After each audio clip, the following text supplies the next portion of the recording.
Hello, hello, hello, and welcome to Emerald Thoth with me, Mark. Back for another message today on this sunny Sunday in Surrey, near South London. Just called today to do another message, and the theme of today's one was how can love flow more through your life? I was kind of drawn to the Ace of Cups today and some of the reads that I've been looking at earlier from other readers. It just felt a sense of how can we let that love, that Ace of Cups energy flow more through our lives. And that's not to say you're not somebody with an open and loving heart, or it's not to say that you should have your heart more open and loving than you do now.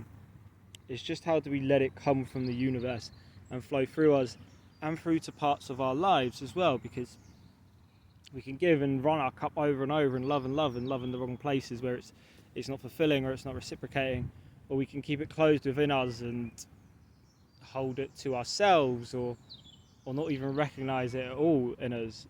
I mean, it always starts with yourself. It always starts with that self-love and feeling the love within you and from the universe, and then that spreads, but also there's a way that it spreads in this material realm. So the theme today is love, and it's like a love reading, but it's not a love reading. It's about universal divine love and how it flows through your life in this 3D realm, which is a fairly unique read, I feel, just thinking about it right now. So let's see how that operates. And that's not just talking about a romantic partner. Of course it can do, but the different areas in your life and how you just embody that sense of love, how you are this loving being. And so I've got a significator card for that, and that is the altar of water here, which is love overflowing. And we're asking kind of where that love flows to, and how do we allow it to flow more if that's what's necessary. Because in here you have a person, this is what you have in the aces of these decks, or this deck for the Secrets of the Ancestors. The aces have an individual and there's something flowing down, apart from the Ace of Wands, which actually has like a tree, it has a hand. But this Ace of Cups has a figure, and there's golden divine love pouring and flowing through, the happiness on her face. And this feels like this love coming from divine beings, coming from ancestors, coming from the more spiritual realms. And if you think about loved ones who have passed away, bless their souls, and they are not reincarnated in Earth yet, or reincarnated anywhere, or they're just in more spiritual realms, then the love that they would embody is what we look to kind of get in our higher selves. You know, if you believe in those things, and that's what I would say. I believe in that. You know, grandparents that I've lost are up in these higher realms, and they're in their more highest self being, that loving being, which you would have seen glimpses of them on Earth. But some of that weight and that karma is not as heavy up there. So it's asking you how you embody in that, and how you are helped by these ancestors or spiritual guides, because the higher in the realms that you go, the more love is just a free-flowing currency, if you will. So with that, I'm just going to take 2 cards from each deck, or more depending on what spirit gives, but let's say 2, to help highlight and guide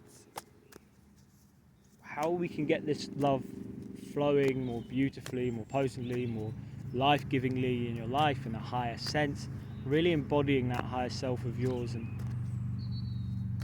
how you can just be this loving frequency vibration, which is the highest really that we know. Love and grace and joy are kind of the highest frequencies we know. You know, you get enlightenment's probably a mix of all of them, but love is such a high vibration. And when we feel love, and there's so many songs that are about love because of what it represents. I've got green fluorite on, and some moldavite, and a funky green ring. I don't know what the stone is. It's just a green ring I picked up. Obviously then that speaks to the heart chakra. So the bottom of the deck is the shaman, number 5, and this talks about divine connection. The shaman is the bridge, I think again of another word, but the bridge between the spirit and the material, and it connects with spirits, and that is the role of the shaman. Like the hierophant, which is a kind of more religious type version of it, but doesn't necessarily mean religious. But in here You've got the shaman with the green heart, literally what we were just talking about. And then here it's embodying that knowledge. This is a kind of sign of benediction. If you ever do this, is free. It kind of represents community, but you can also represent like a holy trinity as well, or just messages from the divine, and you spreading that on this earth. And so the shaman embodies that kind of cosmic knowledge, grounds it, has people who are listening to it, people who can feel that radiance of that light and that loving green heart.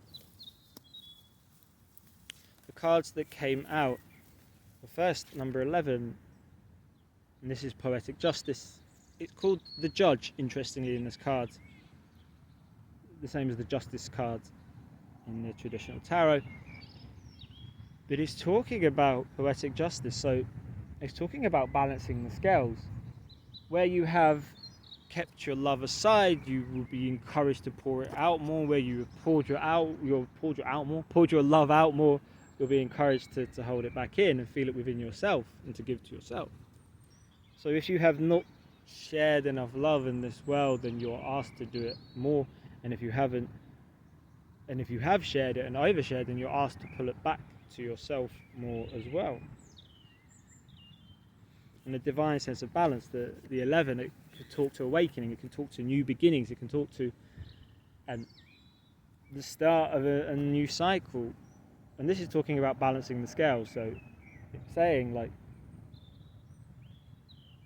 however you give with your heart, it's being balanced out, and you have to act in line with that balancing out as well. It isn't always just a case of Spirit will just bring you to circumstances and situations. Yes, of course it can and it will, and those opportunities are always there. But if you move in line with that, if you're embodying that sense more of what is just for you or just for you to do, then the universe is willing to bring you the circumstances and means, the miracles, to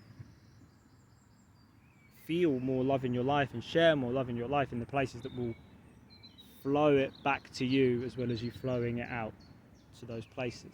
And that's what this idea of love overflowing is, because it's infinite from the universe, but how we feel it within ourselves and how we give it to ourselves and how we share it in communities with others is the free will that we have. It depends how we embody in that, as how we trust that path and listen to those messages and hear as well what that sense of divine justice is. We have to also be attuned to this as much as it just occurring. And so you take inspired action, and kind of mentioned in there, the root of earth, which is the page of coins or pentacles. There's a lot of abundance in this card. There's a lot of yellows everywhere in here, so it's giving a sense of being embodied and empowered in it, but also joyful. Not just to be powerful, because a lot of power can be joyless. I mean, have you seen Donald Trump's face? Like, he's having power, but the greatest power is joy, is love. It's not easy to have in this world, especially the way power structures are, but a divine sense of power, a really balanced root chakra has all this gold and this light. And so you're being asked to take this kind of inspired action, an element of spiritual connection as well with the blue on the tunic here. So have a look at the Time Traveler's Oracle.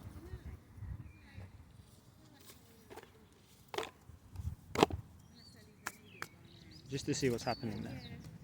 But then do you do it where you get it, Teddy? Do you do it where you get it? I don't know. Okay. Oh, maybe. I wonder. But well, you do sometimes see in those like forests, like the setup. So you're being asked to trust. Number 41, trust. Yeah. Again, yellow and breakthroughs.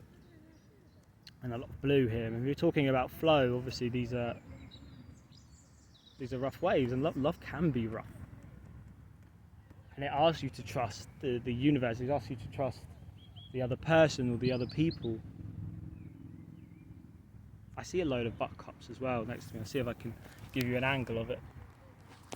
And this yellow is coming in, the sense of power, the sense of joy. Buttercups are a sense of joy. There's a song called Build Me Up Buttercup, Don't Break My Heart. It's talking about you trusting the path that's right. And you have to listen to spirit with that. And that works both ways. It works anyway. It works in the way of like, okay, hold back and receive and embody what you deserve to get in love, or don't hold back so much and reject places where love is being offered to you and flowed to you in a genuine sense because of past fears and traumas or ways that you've always been, because this has asked you to journey, and in that journey you trust the messages that you're going to get.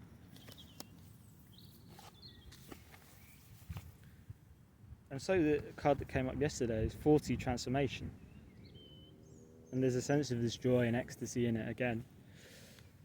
Rumi of Persia, number 40.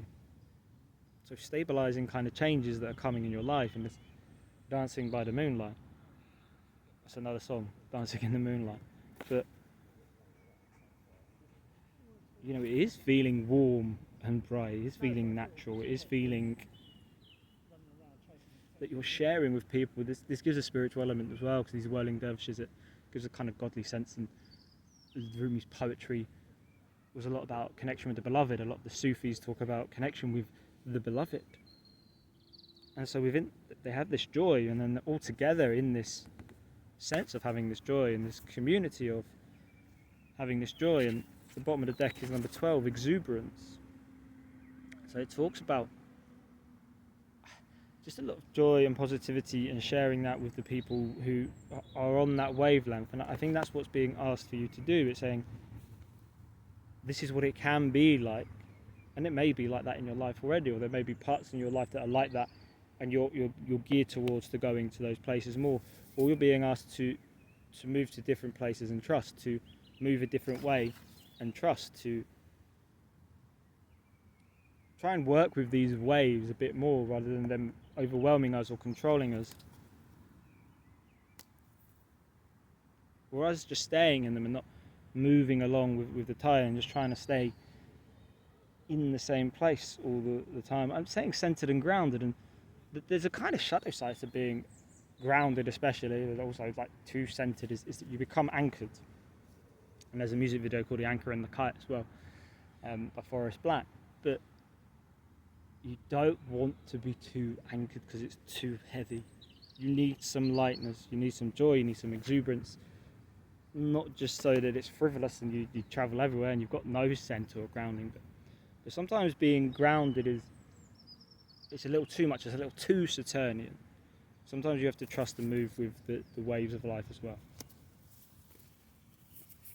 Take messages from the crows. The crows. I'm down a bit. Well, I mean, the crows just gave 2 messages from the top.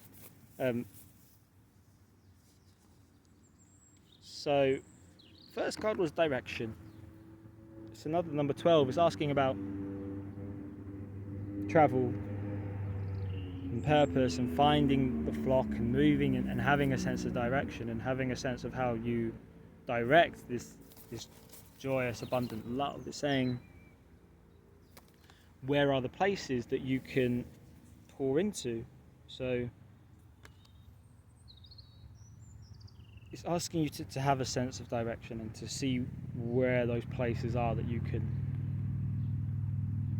share that love that you have. And the thing is if you're trying to, most people I think would be in this channel are trying to embody a higher sense of love, a spiritual kind of love, a more divine sense of love, just a higher vibrational sense of love. And if you believe in kind of 4D and 5D kind of ascension, then it's hard because most of the world is still 3D.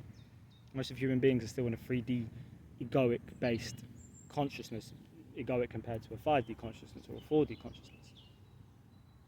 And so it's not easy, and it is lonely, and it is isolating, and it does mean shedding as you ascend. Even people that you're on one level or who are ascending with you at one stage, there will come a point that you have to shed, and your soul will tell you no. And if your soul tells you no, it's quite a big lesson to learn, because either you can roll with that or you can learn really the hard way in circumstances. But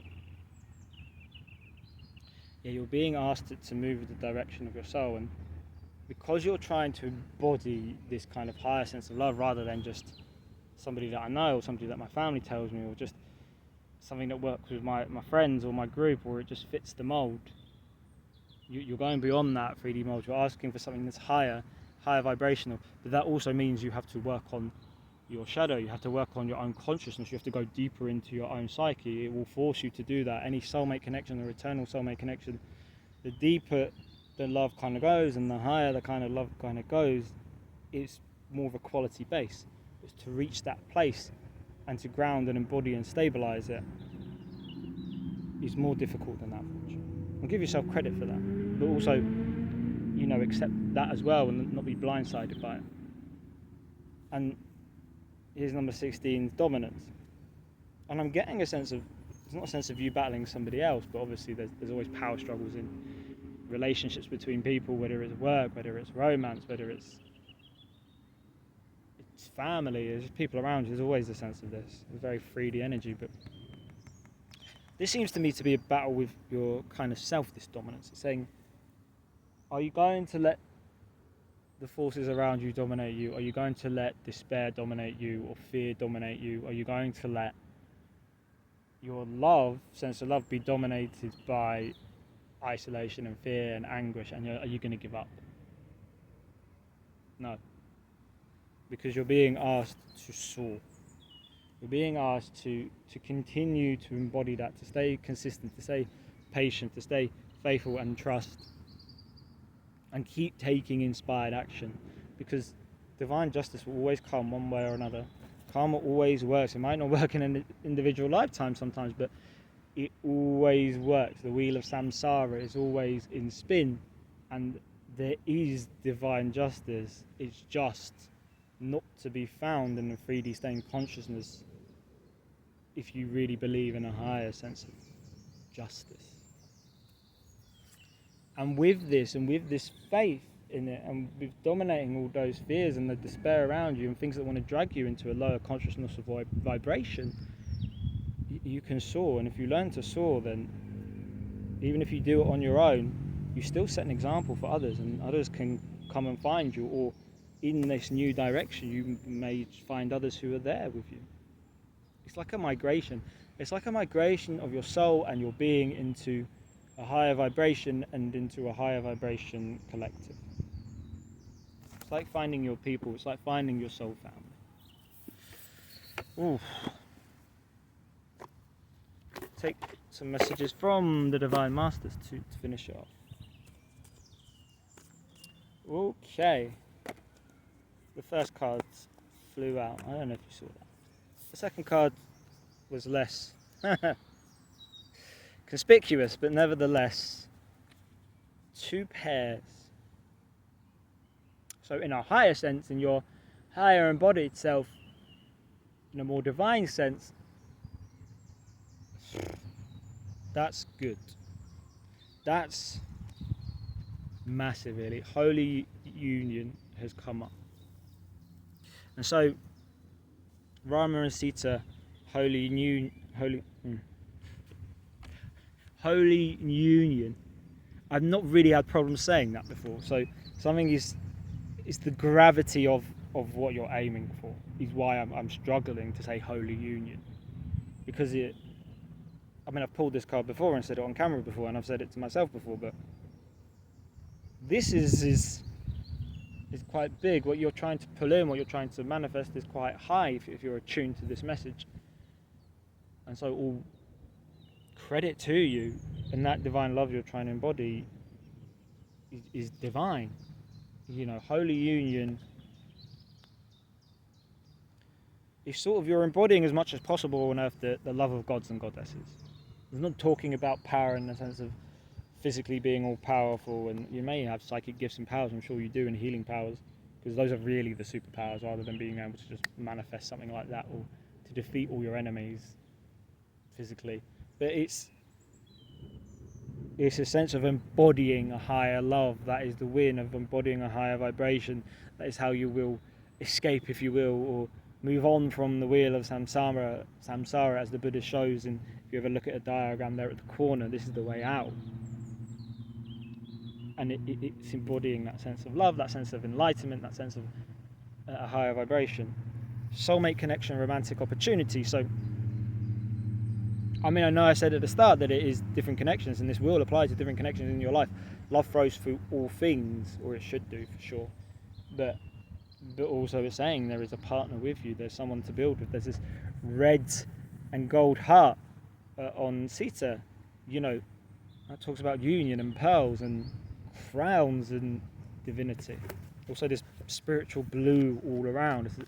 It's a spiritual kind of pure love. And to add to the blues, and these are good kind of blues, is Michael and Faith, spiritual calling. You're being divinely protected in there, and you're having a breakthrough moment with it. You know, again, there's this yellow and gold energy as well around these two. There's divine protection. You're being asked to have faith with Faith, and you are being protected on this journey with Michael, because love can be heartbreaking. You know, love can be very difficult, and I think it's one of the hardest things to hold actually in this 3D earth, and to stand in it and stay embodied in it, because so many people don't know how to hold love, how to show love, how to express love, and it's one of the greatest tragedies of all. Or others use it as, I love this job, I'm passionate about this thing, and they talk about their CV, or they talk about marketing, or they talk about things with exuberance where it doesn't really fit, with over exuberance in areas that are very material based. I love this restaurant, I love this company. They could be doing so many toxic things, and you could just be plastering over real bad things that happen with that, just because it's easier to say I love something and ignore the toxicity of the wider system. Whereas if you want to embody true and the divine love, then those things, you can love them as such, but you know when you talk about love, you talk about something purer and higher, and it's about the consciousness of this earth, and your love is tapped into everything that happens on this world, to the animals, to the plants, to the waters, to the seas, to Mother Gaia. It's a high calling. It's a high spiritual calling, but the rewards and the level of union for it are massive. At the bottom of the deck is Mary Magdalene's sacred vessel, and talks to one of the biggest repressed loves and partnerships we know across human history. You know, Jesus, Yeshua, believed to be an incarnation, or, you know, a version of, a soul fragment of Thoth. So his partner there was Mary Magdalene, again, who we believe that the higher version is Lady Nada, who obviously also believed to have incarnations on earth, but this high heart blossoming. You are the answer, be guided to your purpose. In this red kind of root chakra energy, but a divine fire within you, a sacred fire, a sacred feminine element and masculine. But this is talking about the sacred feminine element in both in men and women that has been largely suppressed, and also which aids the sacred masculine, because there's a lot of masculine embodiment on the world, but it's not sacred. And you're being asked to be that embodiment and shine that light. And it's interesting, she has a cloak, because you're cloaked in that sense. You're not at this stage, and maybe you will be in the future, recognised for it, either by the people around you that you share the love with, or by the world, but you're embodying something sacred, however the world tries to push that aside or pull that apart. And I feel the wind breeze through me as a sign of, to say yes, and also to say there are winds of change to go with this.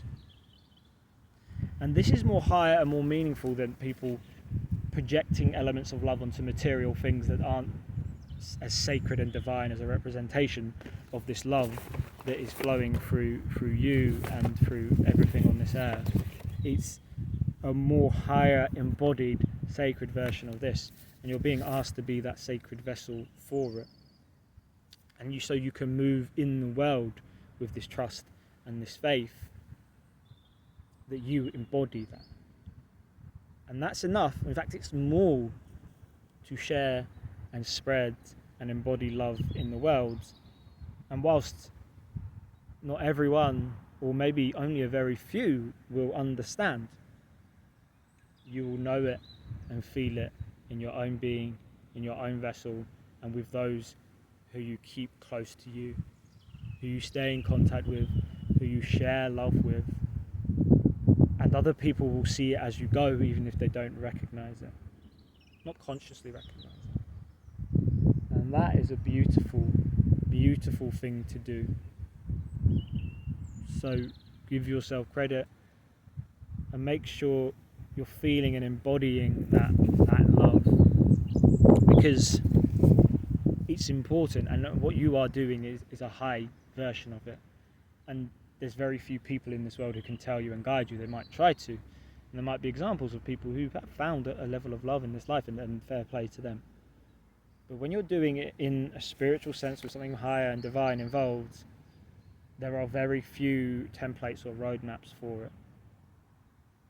So know that I appreciate you for doing it. This world appreciates you for doing it. And if you can pull it off, which I believe you will, the bounty and the rewards and the love and the grace and the joy and the enlightenment are huge. And earth-changingly huge. Thank you. I love you. I believe in you always.